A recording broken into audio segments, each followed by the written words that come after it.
중국 조선업이 세계 1위를 선언한 지 불과 3년. 런던 해상보험 시장에서 조용히 돌기 시작한 문서가 있습니다. 제목은 단 한 줄. 엔진 리스크 재평가.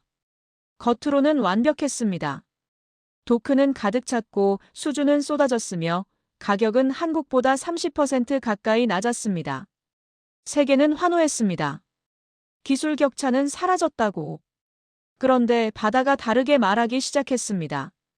운항 2년차 LNG선 호주 해역에서 갑자기 멈춰 섭니다. 예인선 투입, 보험사 긴급 보고, 그리고 계약서 곳곳에 찍히는 빨간 글씨. 이상한 일이 벌어졌습니다. 같은 설계도 같은 외형인데 한국에서 만든 배만 끝까지 버텨냈습니다. 보험료는 달라지기 시작했고 선주들은 계약을 재검토하기 시작했습니다. 그때 누군가 물었습니다. 중국이 훔친 건 정말 기술이었을까요? 저는 리웨이창입니다. 중국 3대 조선 대기업 중 한 곳에서 전략을 총괄하는 책임자였죠.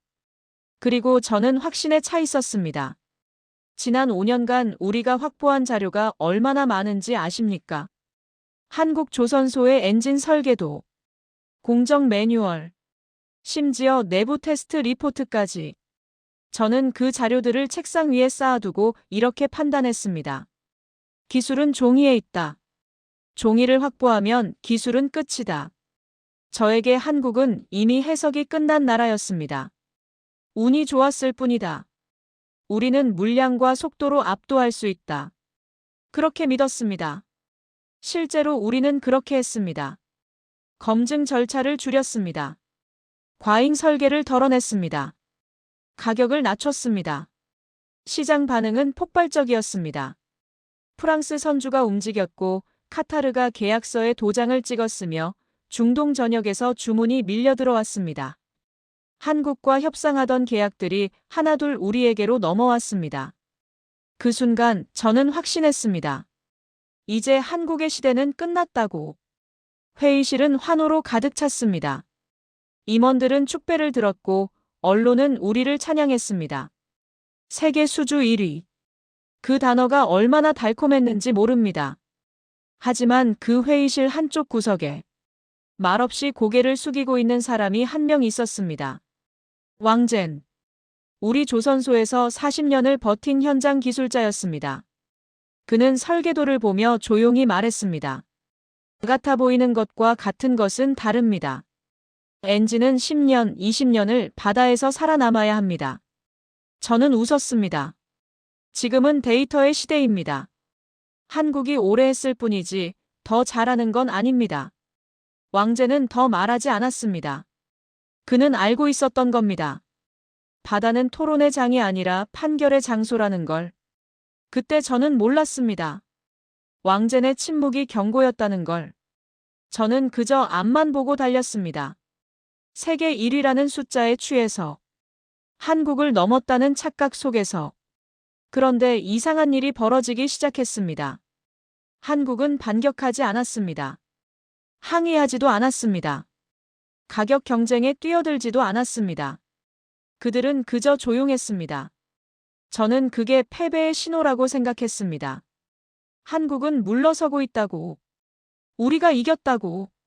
하지만 그건 제가 한국을 전혀 이해하지 못했다는 증거였습니다. 한국은 물러선 게 아니었습니다. 그들은 아무 말 없이 기록을 쌓고 있었습니다.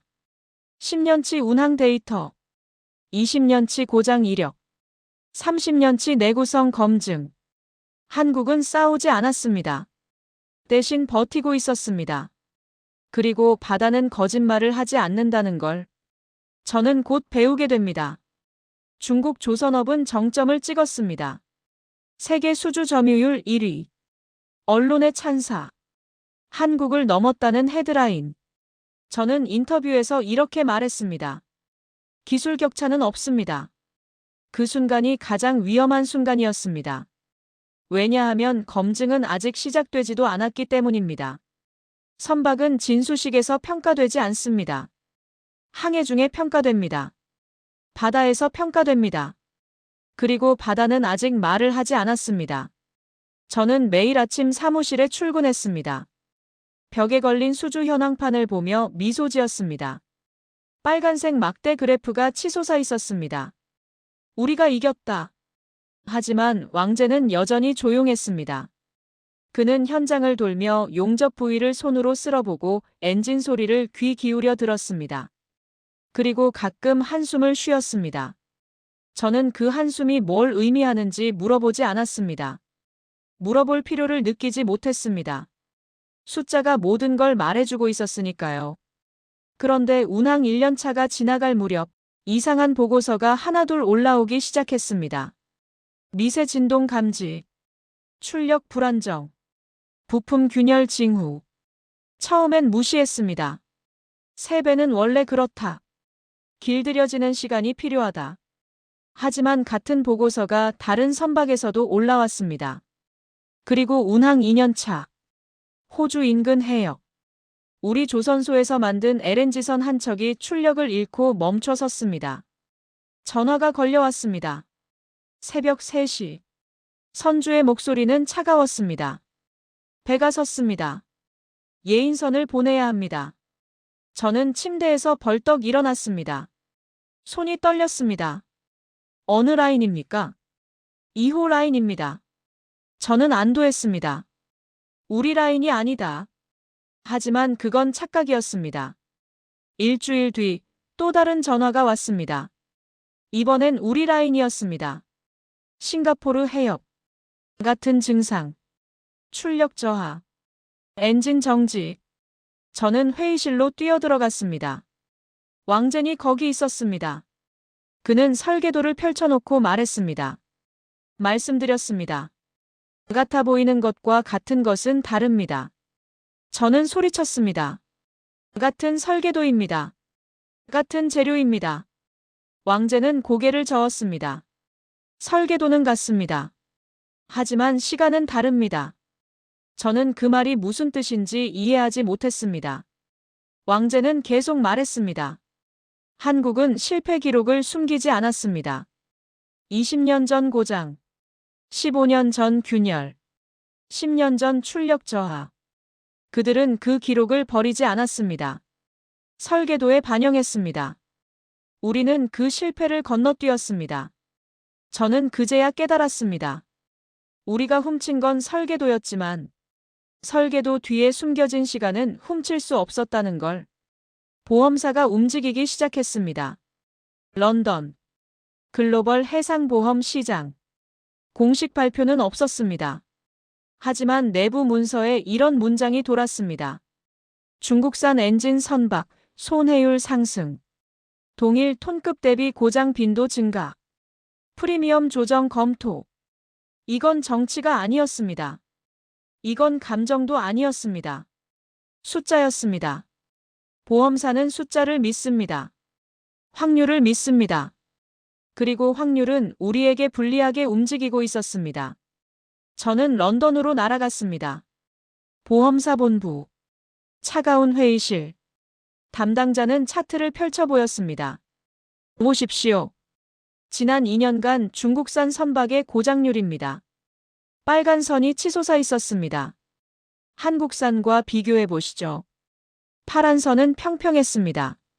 저는 항변했습니다. 샘플이 적습니다. 우리 배는 아직 신형입니다.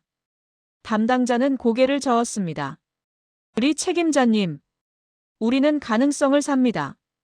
2년 데이터면 충분합니다. 보험료가 올라갑니다. 얼마나요? 40%입니다. 저는 숨이 막혔습니다. 40% 보험료 인상. 그건 가격 경쟁력이 사라진다는 뜻이었습니다. 우리가 30% 싸게 만들어도 보험료 때문에 결국 더 비싸집니다. 저는 다른 보험사를 찾아갔습니다. 도쿄, 싱가포르, 홍콩. 대답은 똑같았습니다. 죄송합니다. 리스크가 너무 높습니다. 그때부터 이상한 장면이 연출됐습니다. 같은 항로, 같은 해역. 중국산 배는 추가 점검 대상이 되고 한국산 배는 그대로 통과됐습니다. 선주들이 전화를 걸어왔습니다.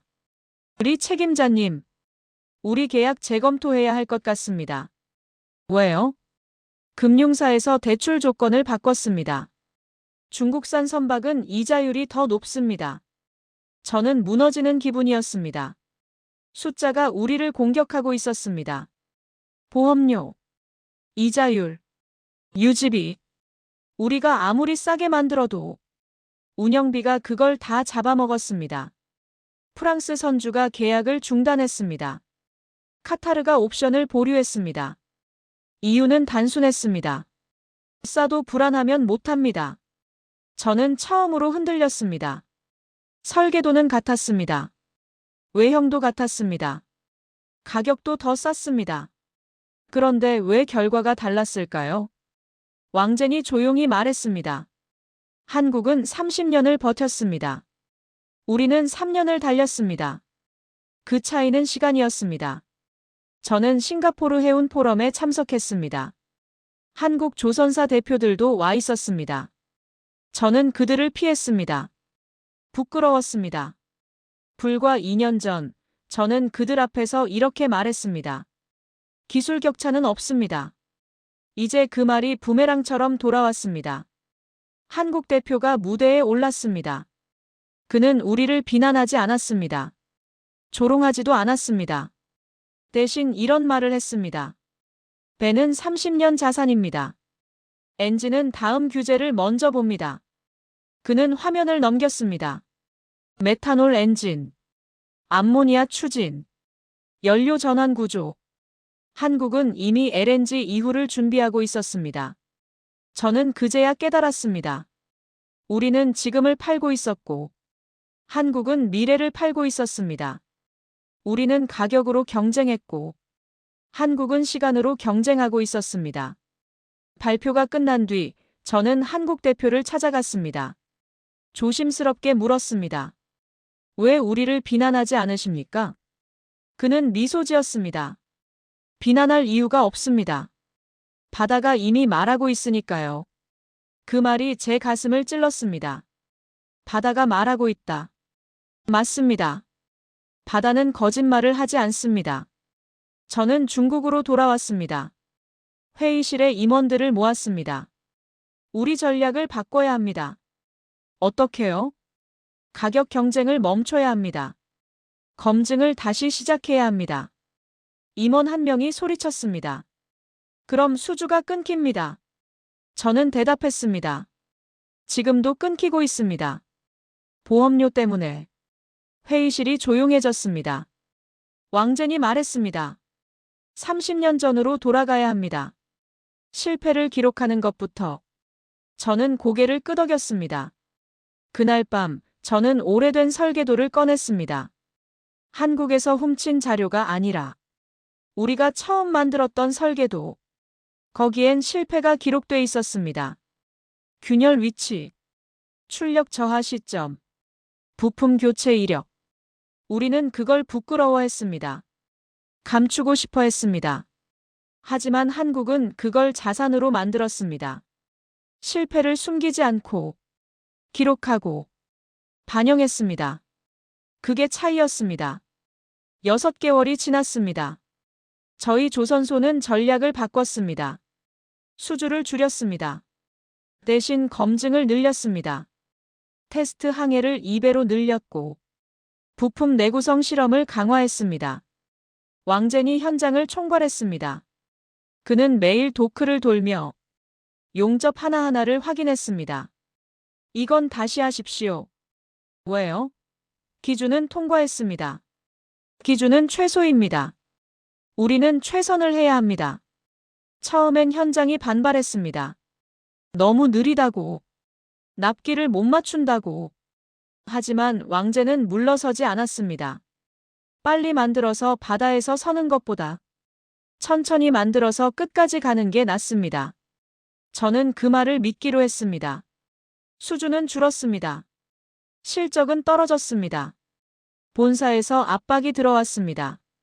리 책임자, 실적이 왜 이렇습니까? 저는 대답했습니다. 지금 실적보다 10년 뒤 신뢰가 중요합니다. 본사는 이해하지 못했습니다. 하지만 저는 물러서지 않았습니다. 1년이 지났습니다. 우리가 새로 만든 선박이 진수됐습니다. 예전보다 6개월 더 걸렸습니다. 가격도 15% 올랐습니다. 하지만 테스트 결과는 달랐습니다. 출력 안정, 진동 최소, 부품 내구성 향상. 선주가 물었습니다. 이전 배와 뭐가 다릅니까? 저는 대답했습니다. 시간입니다. 우리가 실패를 기록하는 시간을 가졌습니다. 선주는 고개를 끄덕였습니다. 보험료는 어떻게 됩니까? 아직 데이터가 부족합니다. 하지만 곧 증명될 겁니다. 2년이 지났습니다. 우리 신형 선박들이 운항 기록을 쌓기 시작했습니다. 고장률이 떨어졌습니다. 유지비가 줄었습니다. 보험사가 다시 연락을 해왔습니다. 우리 책임자님, 최근 데이터를 봤습니다. 저는 긴장했습니다. 개선됐습니다. 프리미엄 조정을 검토하겠습니다. 저는 안도했습니다. 하지만 완전히 회복된 건 아니었습니다. 한국과의 격차는 여전히 컸습니다. 한국은 30년 기록이 있었고, 우리는 이제 막 2년을 쌓았을 뿐이었습니다. 저는 왕젠에게 물었습니다. 언제쯤 한국을 따라잡을 수 있을까요? 왕젠은 웃었습니다. 따라잡는다는 생각을 버리십시오. 예. 우리는 우리 길을 가야 합니다. 한국을 따라가는 게 아니라 우리 실패를 기록하고 우리 방식을 만들어야 합니다. 저는 고개를 끄덕였습니다. 맞습니다. 우리는 한국을 따라잡으려고 했습니다.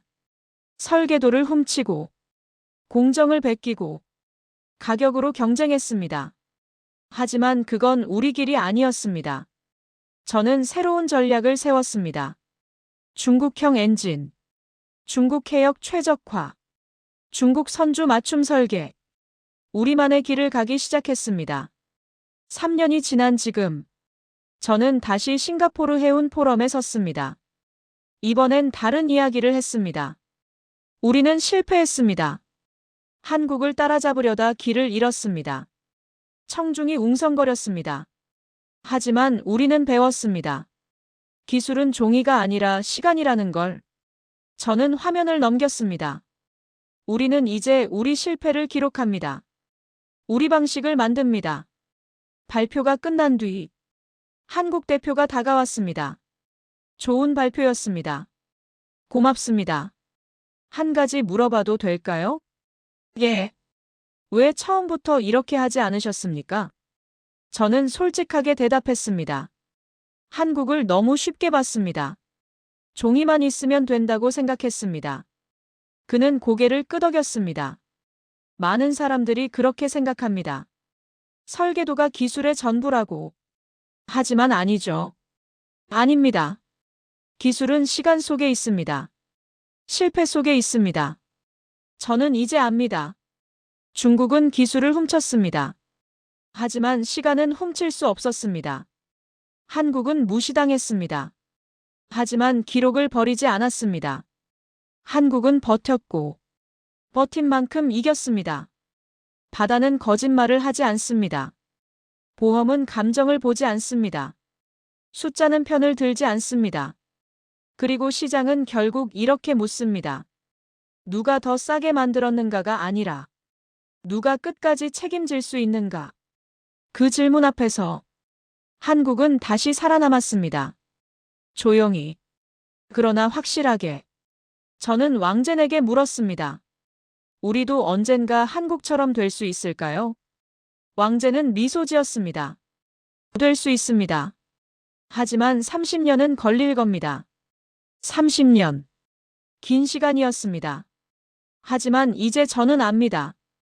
그 시간을 건너뛸 수 없다는 걸. 저희는 이제 시작입니다. 한 걸음씩 실패를 기록하며 그리고 언젠가 우리도 바다에서 인정받는 날이 올 겁니다. 한국처럼 조용히 그러나 확실하게.